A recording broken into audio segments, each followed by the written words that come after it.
I think this is probably one of the most awaited sessions at Raisina. You can see it's oversubscribed. We have a very early morning in Delhi, and the whole room is abuzz with hearing you, Mr. Foreign Minister. So without any further ado, can I request His Excellency Mr. S.Lawrov to come and address us? And after his short presentation, we will have a question and answer session with him. Can I request you to take the podium, sir?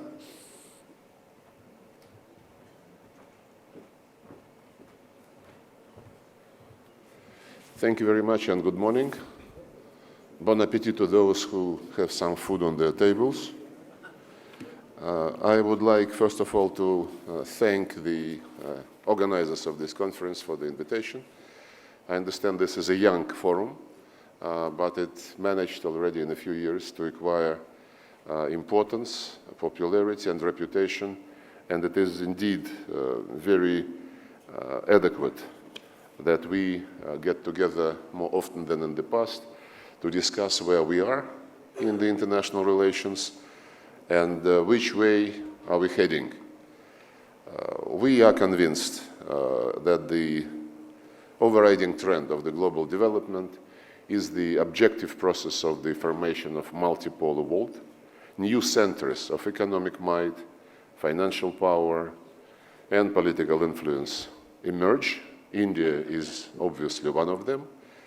And it is important to make sure that no serious matter of the global dimension is considered without these new centers of influence. And as President Putin recently mentioned, we believe that the equitable and democratic world order should be based not on the balance of brutal force, but rather should be built as a concert of interests, models of development, cultures, traditions, and actually such structures are being organized in international relations. I would mention BRICS, I would mention RIC, which was the first step towards the creation of BRICS and brought together Russia, India, and China. I would also mention Shanghai Cooperation Organization, which India joined recently and made it even more embracive, if you wish. And I would mention G20. The creation of G20 was the recognition that G7 cannot anymore decide any issue of any significance. And G20, which embraces G7, BRICS, and like-minded countries who support the BRICS position on many occasions. And this is a workable organization, especially in a situation when developing countries have grievances regarding the lack of progress on the reform of the Security Council. Since I mentioned the reform of the Security Council, I would say that the deficiency, the main and probably the only deficiency of the Security Council is under-representation of the developing countries. And we repeatedly reiterated our position that India and Brazil absolutely deserve to be on the Council together with an African candidate, and our position is that the purpose of the reform is to make sure that the developing countries have a better treatment in the central organ of the United Nations. The United Nations Charter is the anchor of any discussions which we are having, and the principles such as sovereign equality of states, non-interference in internal matters, respect for territorial integrity, and so on and so forth, peaceful resolution of disputes, they should be applicable to each and any situation in the world. They should be the guiding point for any discussion to develop any new ideas on the world arena. Unfortunately, those who don't like the emergence of multipolar, more democratic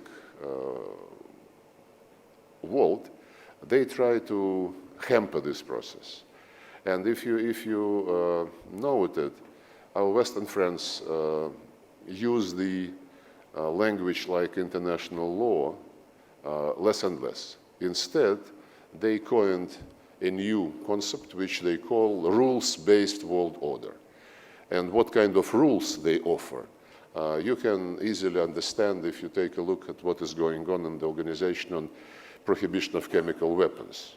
When in gross violation of the Chemical Weapons Convention, which requires consensus on any new ideas, they voted through, by minority of the member states of this convention, a decision to give the technical secretariat a function to attribute guilt. This is a very blunt example of how they perceive the rules which they promote, the rules designed in a very narrow circle and then presented as, the final solution for any world problem. I think that this way is very dangerous, and by unilateral methods, by trying to impose upon others your own egoistic ideas, we are getting farther from the situation when we must handle the global issues which are of transnational nature. Take terrorism, take drug trafficking, other forms of organized crime, take food security, water security, many other things, including the dangers of bringing weapons to outer space, the danger of weaponizing cyberspace, and many other risks. We can handle them only together. Speaking of this region, we have the common continent, vast, huge continent of Eurasia, and many great people were trying to promote ideas of making this continent really united and competitive in the global world. You remember when Charles de Gaulle had a vision of Europe from the Atlantic Ocean to the Ural Mountains. Then ideas were broadened from Lisbon to Vladivostok. I believe now we can indicate that what we actually have in mind when we speak about Eurasia is the entire space from Lisbon to Jakarta. And when we had a summit in 2016, Russia-ASEAN summit, President Putin shared his vision of grand Eurasian space, which would include Eurasian Economic Union, the ASEAN members, Shanghai Cooperation members, and which should be open to all countries who are part of this common geopolitical space, part of this huge continent, including members of the European Union and any other countries who are not members of any organization but who have been created on this territory. And we have been promoting Asian-Pacific cooperation in the context of these ideas, together with our friends from ASEAN and all partners, dialogue partners of ASEAN, developing what we called, cooperative structures, cooperative architecture for Asian-Pacific region, centered on the various formats invented by ASEAN, ASEAN Regional Security Forum, ASEAN plus dialogue partners, defense ministers, many other institutions have been respected and have been usefully promoting cooperation between ASEAN and all its partners, and of course, not least, the East Asian summits were very successful. Speaking of rules-based world order, unexpectedly, a new concept was coined, Indo-Pacific strategies, not Asia-Pacific, but Indo-Pacific strategies, initiated and promoted, first of all, by the United States, Australia, Japan, Republic of Korea. When we asked the initiators about the difference between Indo-Pacific strategies and Asian-Pacific region cooperation, they said, well, Indo-Pacific is more open, more democratic. If you look at it closely, I wouldn't go into the details. It is not at all the case. It's an attempt, I think, to reconfigure the existing structures in the Asian-Pacific region and to move from ASEAN-centered, consensus-seeking forms of interaction to something which would be divisive. You know what is meant by these Indo-Pacific strategies, and we appreciate the position of ASEAN themselves and the position of India, the position which clearly says that this Indo-Pacific strategy should not be discussed in a way which would imply that somebody should be contained by this cooperation. And of course, when we asked those who promote this new terminology whether Indo-Pacific region includes East Africa, for example, they say no. Does it include Persian Gulf as part of the Indian Ocean? No. So it is rather tricky, you know, and we have to be careful with the terminology, which looks very benign but might mean something else. Then I would like also to, yes, since I mentioned Persian Gulf, we are very much concerned with what is going on there. There are many ideas floating around. The Americans want a coalition, the Europeans want a coalition with slightly different mandate. Recently, we had the military exercises with China and Iran, exercises meant to see how we can ensure the safety of shipping in that crucial area for the world economy. And many years ago, Russia have been trying to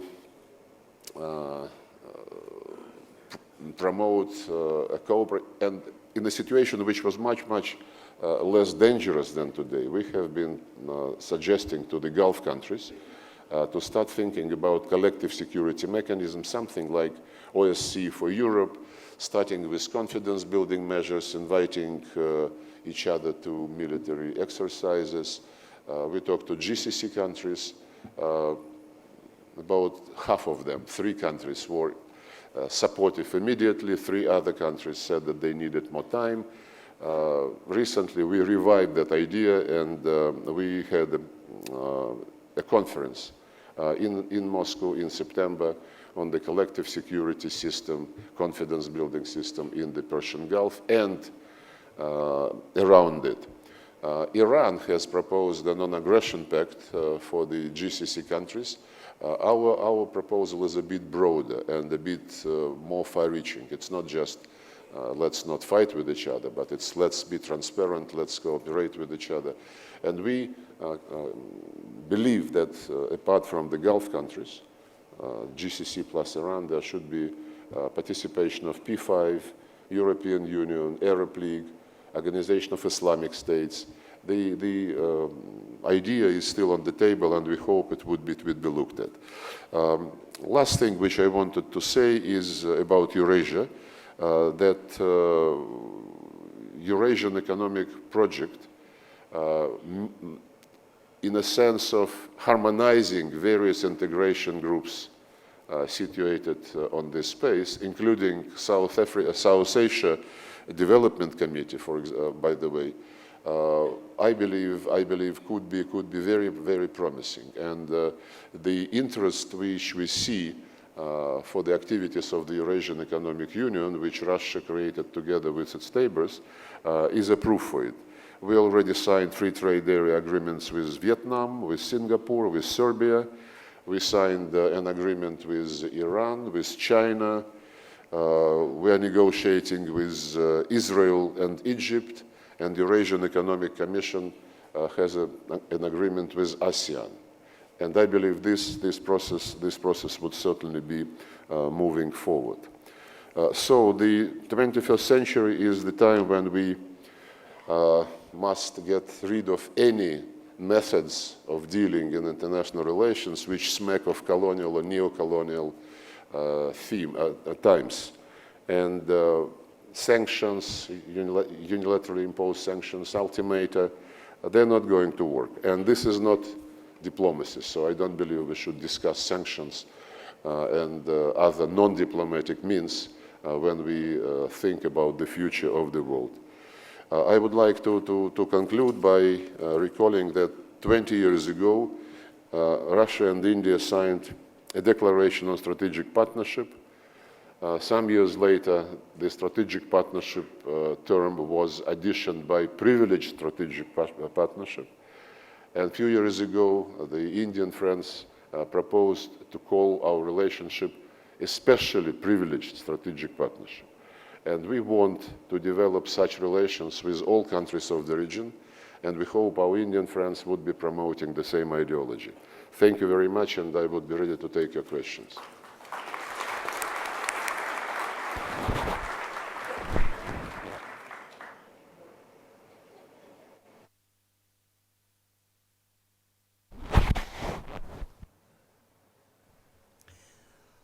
Thank you, Minister Lavrov. That was an excellent and very, very comprehensive overview of your worldview. Let me start by something which is absolutely fresh from the oven. You have just, since 2015, Russia has emerged as across the Atlantic, there's a lot of talk about deal making. But most of the deal making seems to have been done by Russia, and that in West Asia. You have intervened decisively in Syria. After that, we've seen your actions over the last few years and last few months, particularly in Libya, where somehow something which was happening under the Berlin process has been taken over by Russia, and you almost got a ceasefire agreement signed, but then something went wrong. How hopeful are you of things turning out the right way in Libya now? After the latest, Haftar has walked out of the agreement, it seems. Haftar and Agila Salih, they said that they needed more time to consult with the people. Salih was saying that he's the head of parliament and the parliamentarians must be briefed, must be informed. We don't over-dramatize the situation. This thing happened in the past. There were meetings on Libya held in Paris, in Palermo, in Abu Dhabi, when people believed that, when they met in France on Libya, a date of elections was even announced, which is past us, I think, 2 years ago. Then Palermo, then Abu Dhabi. It's a pity that Abu Dhabi deal failed because it was really about the key political matters. Power sharing and sharing the wealth of the country in a way which will make everybody satisfied. Actually, the ceasefire which Presidents Putin and Erdogan called for has been announced by both groups, the Libyan National Army and the fighters who support the Tripoli government. Unfortunately, the document was not signed by everybody. But it was signed by Sarraj and Mishri. And as I said, Haftar and Saleh said that they needed more time to consult. We never pretended that this would be the final meeting to resolve each and every issue. We have been promoting this meeting in Moscow as a contribution to the conference in Berlin, which will be held this coming Sunday, to which I understand, at least we recommended to the Germans to invite the Libyan parties, and I believe they are considering positively. It would be really crucial to make sure that whatever you decide in Berlin is acceptable to the parties. So this is a process, this is a thing in the making, and we will continue to contribute to the success of this endeavor. Let me turn to the idea of Greater Eurasia, which you spoke about. You spoke at length about the Asia Pacific, and here I would say, forget labels, forget whether you call it the Indo-Pacific, forget who owns which label. But the fact remains that by whatever name you call it, the Indian Ocean, the Pacific Ocean, is key, integral to the idea of united, economically integrated Afro-Eurasia. and which includes the Greater Eurasia. Now, where do you see Russia's role in this? You know, Russia has become a very active player. Even when we talk of an Indo-Pacific strategy, but even if you want to call it something else, Russia is an active player. You just had major exercises which you described. You know, it's not that we are against philosophical terminology, you know, but terminology must be understandable. We used to say Asian Pacific region. There is an Indian Ocean Commission which embraces all littoral states, as you know. And when people say we want to develop cooperation in Asian Pacific in the form of Indo-Pacific strategies, you immediately ask questions. Do you include African countries? No. Do you include Persian Gulf? No. Then do you include all those who have been known as part of Asian Pacific region? Yes. Why do you need to call it Indo-Pacific? And you know the answer. The answer is to contain China. It's not even hidden, you know. And as I said, the Indian friends are smart enough to understand this trap and not to get into it. We prefer to promote formats which are not divisive, but which unite. And I mentioned the format which was created at the initiative of the late Minister and Prime Minister Primakov, RIC, Russia, India, China. We're going to meet this year, I think in March or April, in this format for probably 20th time. And this gave birth to BRICS later, which is also a unifying format, which is not against anybody. The same is true for Shanghai Cooperation Organization, where under one roof we now have the former Soviet republics, India, China, Pakistan. Iran is an observer, and we are supportive of Iranian request for full membership, and most of the BRICS countries support this request, and I'm sure this would be satisfied. And these organizations, they also extend the offer of cooperation to others. BRICS, when it meets, we have always an outreach meeting. Now at the initiative of China, we have BRICS Plus format. In addition to the outreach is normally neighboring countries of the country where a conference is held, a summit is held. So BRICS Plus is also a new cooperative proposal, and that's why we need to understand what is behind some. Speaking of terminology, what is wrong with international law? Why do our Western friends insist in each and every conference, whenever you have a declaration, a statement, communique, that rules-based world order must be key, not international law? Think about it. The international law is resolutions of the Security Council on Palestine. The rules which the Americans want to apply to Palestine is the Golan Heights, the embassy in Jerusalem, then the legitimacy of the settlements. I'm not challenging the sovereignty of the United States to do whatever they please. But then, if you ignore the rules embodied in international law, in the United Nations Charter, then let's discuss how you treat international law. Or take a situation, I mentioned already, the situation in the Organization on Chemical Weapons. In UNESCO, there are attempts to promote cooperation to implement the Anti-Doping Convention, for example, through non-consensual forms, giving the Secretariat the right to attribute, as in the case of OPCW. Then, if we speak about weapons of mass destruction, there is a Biological and Toxin Weapons Convention, which has been with us for about 20 years already, and from the day of negotiations on this convention, we, together with many others, have been promoting the need to have a verification mechanism, like the Technical Secretariat in Organization on Chemical Weapons. Most of the participating states were in favor, still are. The Americans almost single-handedly blocked the creation of such a mechanism.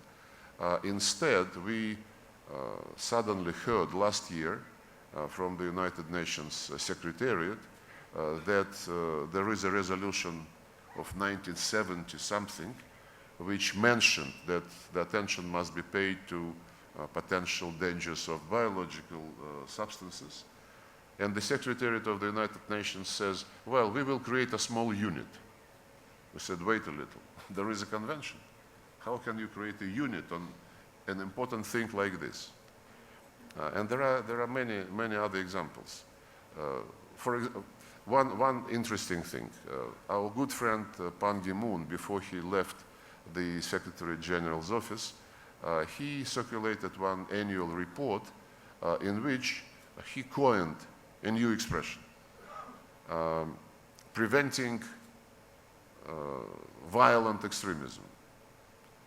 And this was immediately supported by many speakers when this report was circulated. We asked why only violent extremism should be prevented. Why should not we all prevent extremism in any form?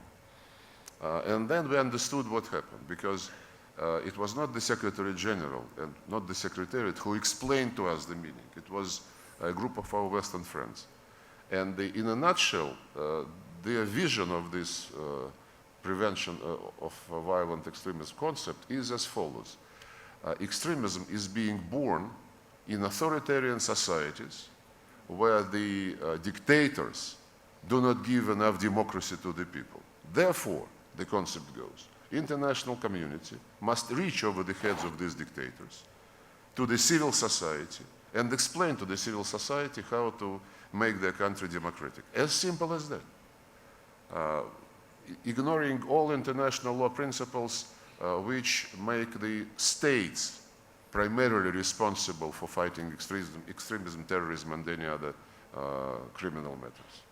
So it is not just terminology, it's a very important substantive trend which we witness.